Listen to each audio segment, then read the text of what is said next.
GeM cinemas நேயர்களுக்கு வணக்கம். நான் உங்கள் விஜய் ஸ்ரீஜா. இன்னைக்கு நம்ம கூட வலைபேச்சு அந்தணன் சார் இருக்காரு. அவர்கிட்ட சினிமா சம்பந்தப்பட்ட கேள்விகள் கேட்க போறோம். வாங்க பார்க்கலாம். வணக்கம் சார். வணக்கம். மெயினான ஒரு விஷயம் என்ன அப்படின்னு பாத்தீங்கன்னா, ஒரு கான்ட்ரவர்சியான ஒரு 2 பேர் வந்திருந்தாங்க.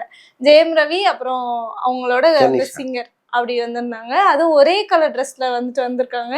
ஏற்கனவே இவ்வளவு கான்ட்ரவர்சி இருக்கு, இதெல்லாம் உங்களுக்கு தேவையா அப்படின்ற மாதிரி நிறைய பேர் கேட்டுட்டு இருக்காங்க. அதுக்கு உங்களோட இல்லைங்க, அது அவங்களுடைய தனிப்பட்ட விருப்பம், வாழ்க்கை. அதை நம்ம ரொம்ப அனலைஸ் பண்றது தவறு.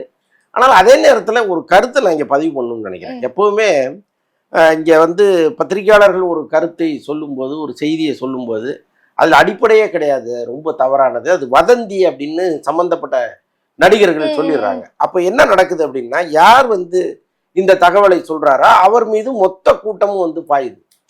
எப்படா நீங்க சொல்லலாம், இந்த பாரு ஜெயம் ரவியே இல்லைன்ட்டாரு அப்படின்னு கோபம் வருது. நான் சொல்லல, பொதுவா பேசினவங்களுக்காக நான் சொல்றேன்.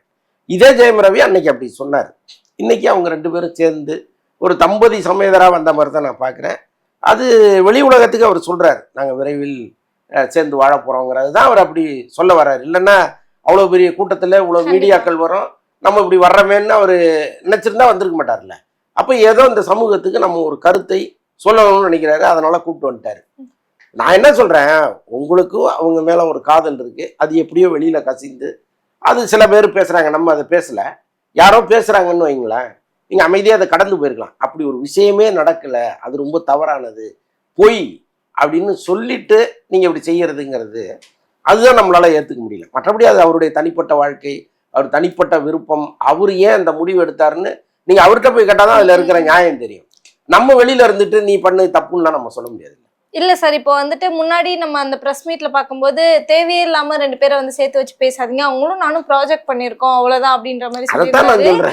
இப்ப நடுவுல இப்ப யாரு இருக்கா அப்படின்னு பாத்தீங்கன்னா, அவர் ஃபால்ஸ் அலிகேஷன் அவங்க ஒய்ஃப் மேல வச்சாரு. எங்க மாமியார் கொடுமை பண்றாங்க, இவ்வளவு பண்றாங்க, அவங்களாலதான் நாங்க பிரியிறோம் அப்படின்ற மாதிரி. இப்ப அந்த சைடு சொன்னது எல்லாமே பொய்யா இருக்குமா? இல்ல, ஃபால்ஸ் அலிகேஷனா நீங்க எடுத்துக்க முடியாது. இல்ல, அப்படியும் நடந்திருக்கு தானே சார். நம்ம அந்த பக்கம் விசாரிக்கும் பொழுது அப்படி நடந்திருக்கு. நிஜமாவே ஜெயம் ரவி ரொம்ப பாதிக்கப்பட்டிருக்கிறார் திருமண வாழ்க்கையில.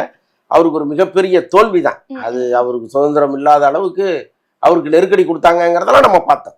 ஸோ அதனால அவர் சொல்றதுல ஒன்றும் இல்லை. இன்னொன்று நீங்க ஒரு பக்கம் நெருக்கடி கொடுக்கும்போது தான் நீங்க இன்னொரு பக்கம் நமக்கு வேற ஒரு சுதந்திரத்தை தேடி போவீங்க.